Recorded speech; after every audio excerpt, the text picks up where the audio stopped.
um homem celebrado como gênio, mas que sem intenção pode ter sido o ser humano mais destrutivo que já existiu. Gasolina, geladeira, ar-condicionado, invenções que realmente transformaram a vida moderna, criadas para resolver problemas, e sem querer se tornaram duas das maiores catástrofes ambientais da história.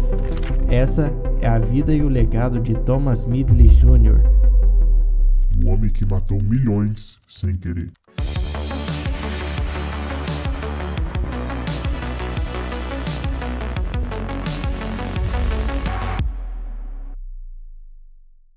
Thomas nasceu em 18 de maio de 1889, em Beaver Falls, Pensilvânia. Filho de um inventor, cresceu cercado por engrenagens, ferramentas e máquinas. Ele era um garoto curioso, sempre fascinado por como as coisas realmente funcionavam. Logo cedo, ele se mudou para uma cidade que estava em construção, em Ohio, onde foi criado e começou a sua vida profissional de fato. Uma curiosidade legal, Thomas, quando era jovem, ele adorava brincar e inventar as coisas. Ele teve uma brilhante ideia. Um dia, mastigava um pedacinho de casca de árvore e passava na bola de beisebol. Isso fazia a bola curvar de um jeito diferente. E mal sabia ele que anos depois, jogadores profissionais começaram a usar essa mesma técnica nos jogos de verdade. Desde moleque já dava para ver que ele era um gênio. Em 1911, formou-se em engenharia mecânica na Universidade de Cornell, uma das mais prestigiadas dos Estados Unidos. E foi exatamente nesse momento, em um mundo em plena transformação tecnológica, que ele iniciou a sua carreira.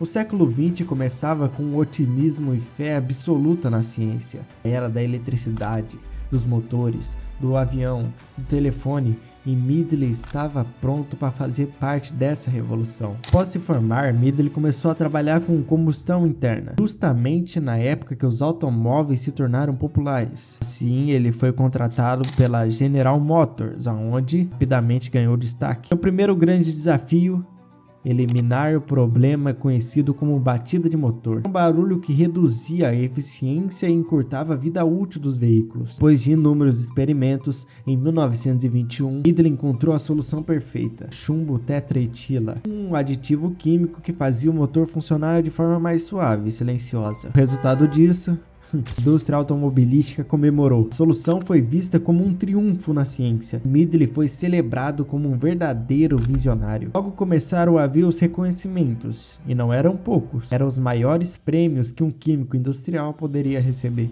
Entre eles, a medalha de Perkin, entregue pela Sociedade de Química Industrial dos Estados Unidos. A medalha de Priestley, concedida pela American Chemical Society, um dos maiores símbolos de prestígio para qualquer cientista. A medalha de Willard Gibbs, recebida em 1942, destinada apenas para os químicos que realmente transformaram a compreensão do mundo. A medalha de William Mitch Nichols, mais uma distinção que reforça sua reputação de gênio. Ao longo de sua carreira, acumulou mais de 100 patentes. É um homem no auge, celebrado, premiado, reconhecido como um dos grandes nomes da ciência americana. Mas ninguém, nem ele, nem a General Motors queria falar sobre a verdade. O chumbo era mortal, o que parecia ser a vitória de um herói, era na verdade o começo de uma grande tragédia global. Em 1923, a gasolina com esse aditivo passou a ser vendida ao público. No ano seguinte, a General Motors, a fabricante de veículos, e a Standard Oil, uma indústria petrolífera, se uniram em um consórcio para criar uma empresa dedicada à produção em escala industrial e distribuição desse combustível de chumbo. O nome foi dado de Ethyl Corporation. É aí que o óbvio começou a aparecer. Em pouco tempo, começaram a ser observados casos de mortes e dezenas de casos de intoxicação de trabalhadores que atuavam dentro da linha de produção. O próprio gênio, o Thomas, apresentava já sintomas de intoxicação por chumbo. Ele decidiu tirar umas férias, abandonar completamente o laboratório e ele dar um descanso, uma recuperada lá na Flórida. A pesquisa diz: diversos profissionais ligados ao Serviço de Saúde Pública dos Estados Unidos Unidos, bem como os pesquisadores da área médica alertaram para os riscos da liberação de chumbo no ambiente. Outro estudo de 1963, ou seja, aproximadamente 40 anos depois do lançamento, afirma que 98% da gasolina vendida nos Estados Unidos continha composto antidetonantes à base de chumbo. Estudos modernos estimam que milhões de mortes foram causadas, bilhões de pessoas tiveram seu desenvolvimento cerebral prejudicado. Midley tinha resolvido o problema do motor, e sim, mas sem perceber, havia envenenado o planeta inteiro. Já não bastava envenenar 3 gerações de criança. Agora Thomas tem outros planos. Um novo desafio para Thomas Midley Jr. Indústria da refrigeração e os CFCs. No final da década de 1920, Midley estava no seu auge, havia alcançado a posição de destaque na sua carreira. Ele ocupava vice-presidente da Ethyl Corporation, era consultor da General Motors, conhecido pelo sucesso na resolução do problema de qualidade na gasolina, desde a pesquisa em laboratórios até as etapas finais de fabricação e comercialização. Então, Midley recebeu nessa época outra missão complexa. Lá no começo do século XX, os refrigeradores tinham um problema bem sério. Os fluidos usados neles era bem perigoso, podia causar, por exemplo, explosões, intoxicações. Por conta disso, esses aparelhos quase nunca eram usados em casas, lugares cheios de gente ou até mesmo em automóveis. Então, por conta disso, surgiu uma necessidade enorme para criar um fluido refrigerante que fosse seguro, barato e eficiente, sem risco de envenenamento ou incêndio. E adivinha, quem resolveu esse problema? Meus amigos, ele mesmo. Com sua equipe, ele conseguiu desenvolver um novo composto chamado os clorofluorcarbonetos, mais conhecido como CFCs. De certa forma, ele era estáveis, não inflamáveis, apesar de extremamente perigoso para o meio ambiente, era completamente inofensivo para os consumidores domésticos. Então, era vendido como a solução perfeita. Logo, receberam o nome comercial de Freon. O impacto foi tão imediato que geladeiras mais seguras começavam a invadir os lares da população. Indústrias e hospitais adotaram um novo fluido. Sprays aerosóis se popularizavam. Até o sistema de ar-condicionado passaram a funcionar graças à descoberta do gênio. Mais uma vez, ele era celebrado como um verdadeiro visionário.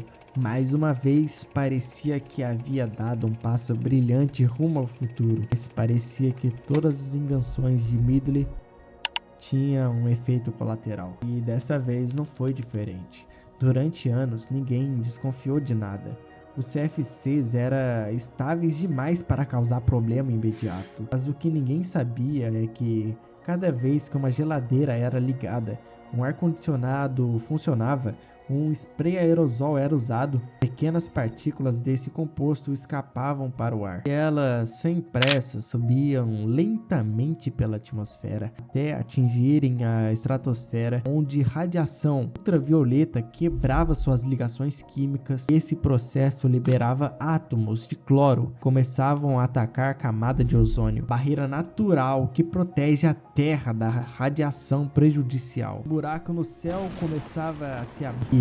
Com ele, uma nova ameaça global: câncer de pele, cataratas e danos irreversíveis. Midley havia criado sua segunda grande tragédia, tão devastadora quanto a primeira. Mas enquanto o mundo enfrentava as consequências de sua genialidade, a própria vida de Midley tomava um rumo trágico. Em 1940, ele foi diagnosticado com poliomielite, deixou gravemente debilitado. Mesmo assim, sua mente inventiva não parava. Criou um sistema de cordas e roldanas para se levantar da cama sozinho. Mas em novembro de 1944, o destino foi realmente cruel. Thomas foi encontrado morto, estrangulado pelo próprio invento, como se toda sua vida fosse uma metáfora.